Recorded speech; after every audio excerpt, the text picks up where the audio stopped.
Edmundo faz uma crítica dura, pesada, em cima do Felipe Coutinho. Exige dele mais responsabilidade em grandes jogos, colocar a bola embaixo do braço. Você vai acompanhar nesse vídeo aqui o que disse o Edmundo. E a possível saída do Ryan no início do próximo ano. Seria a maior venda da história do Vasco. Todos os detalhes você vai ficar sabendo e também sobre o time que encara amanhã o Bahia. Beleza pura, povão vascaíno, que bom ter você de volta aqui no meu canal, que a cada dia cresce graças ao seu like. Deixe o seu joinha aí, se inscreva no canal, ative as notificações. Juntos, vamos chegar à marca dos 100 mil? Eu vou rodar a vinheta e na volta, só dá Vasco!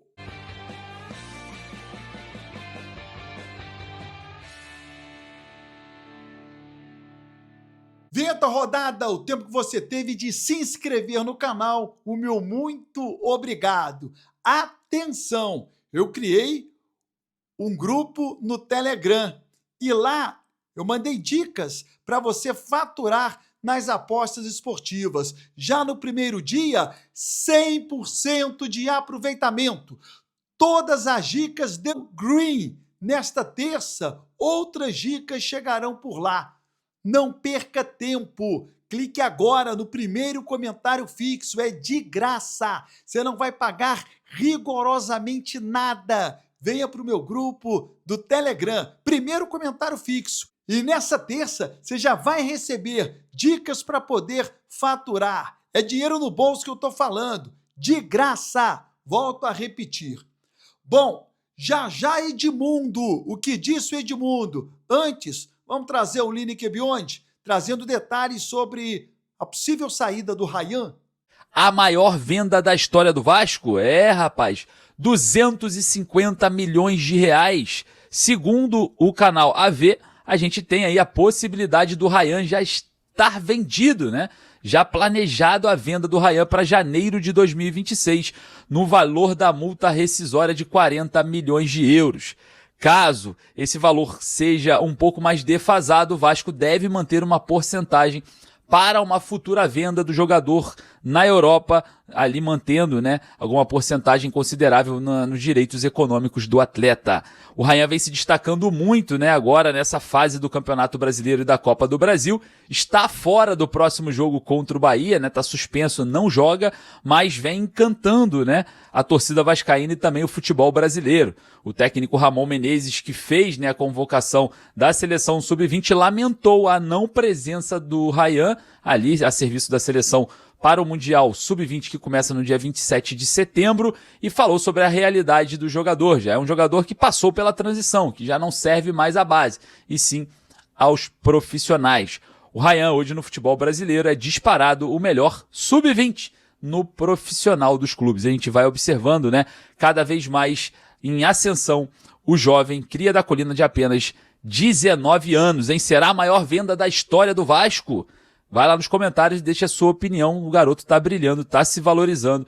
E o Diniz já falou até na coletiva, né, que o valor do Ryan hoje é triplicado aquilo que era antes. Você concorda com isso? Vai lá nos comentários e deixa a sua opinião. É um grande atacante, interessa ao futebol europeu.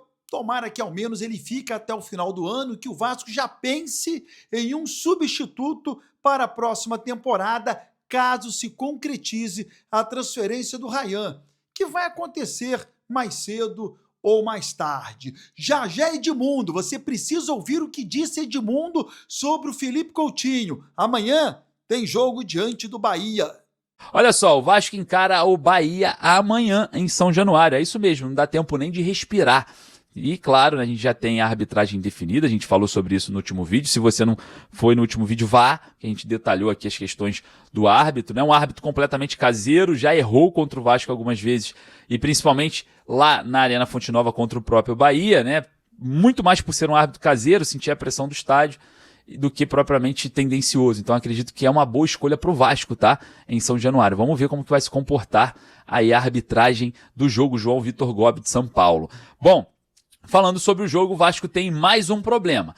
Tem o Robert Renan fora por protocolo de concussão. O Ryan, suspenso também, não joga. E o Nuno Moreira, no treino de hoje, já apresentou um inchaço no tornozelo, virando dúvida para o jogo contra o Bahia. Rapaz, o Nuno também, que vem numa boa fase com o elenco vascaíno. A gente agora tem que observar o que o Diniz vai fazer para um possível...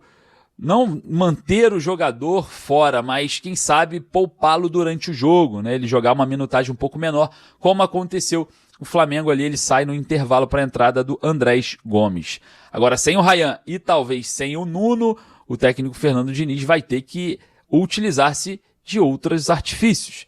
A gente sabe, né, que o Diego Minetti está tendo uma oportunidade treinando com os profissionais, né? Um bom jogador, atacante, muito interessante, né? A gente tem a opção ali também do Puma, que joga como ponta direita também, mas está muito bem improvisado na lateral esquerda.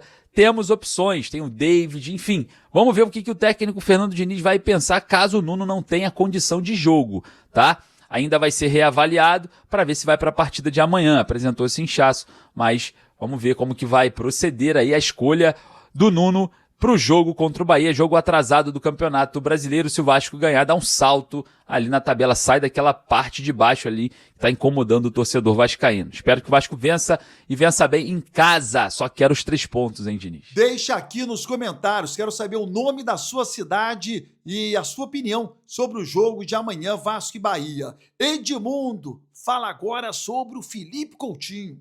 Então, eu senti falta um pouco do Felipe Coutinho, que se limitou a cobrar bem as bolas paradas.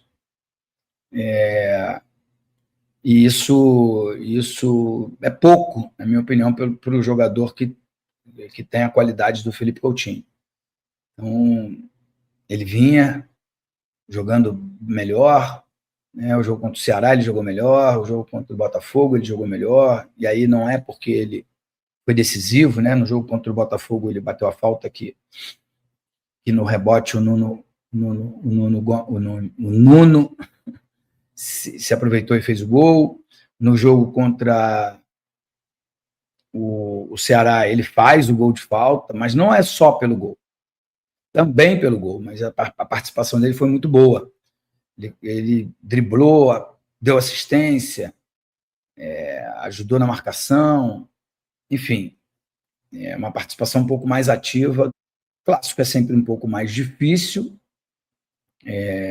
os espaços são menores, os jogadores são um pouco mais experientes, não dão a oportunidade de erros, por exemplo, porque qualquer erro é muito bem aproveitado. Mas eu gosto de colocar sempre o mais, porque é nos jogos grandes que os grandes jogadores precisam se destacar. Eu sei que futebol é um esporte coletivo, o jogo tem sido cada vez mais corrido, é necessário ter entrosamento, é necessário uma série de coisas. Mas é também necessário chamar a responsabilidade, sabe? Pôr a bola embaixo do braço e fazer alguma coisa diferente. Ser o diferente. Não é só envergar a camisa 10, ser o cara mais foda do time, né? O único que jogou 2 Copas do Mundo, o único que jogou no Barcelona, o único que jogou no Liverpool, enfim, a carreira fantástica que tem o Felipe Coutinho, mas com a camisa do Vasco ele precisa assumir esse protagonismo que um dia ele já teve. Isso aqui nem é uma crítica, tá? Isso não é uma crítica, é o que eu acho, o que eu penso, e que faz o cara ser diferenciado, faz o cara de fato entrar naquele hall de jogadores que são super decisivos, importantes, né? E aí, concorda com o Edmundo? Quero aqui também o seu comentário. Antes de finalizar o vídeo, eu lembro a você, vem no primeiro comentário fixo, só você clicar, venha fazer parte do meu grupo do Telegram, inteiramente grátis. Estou te esperando.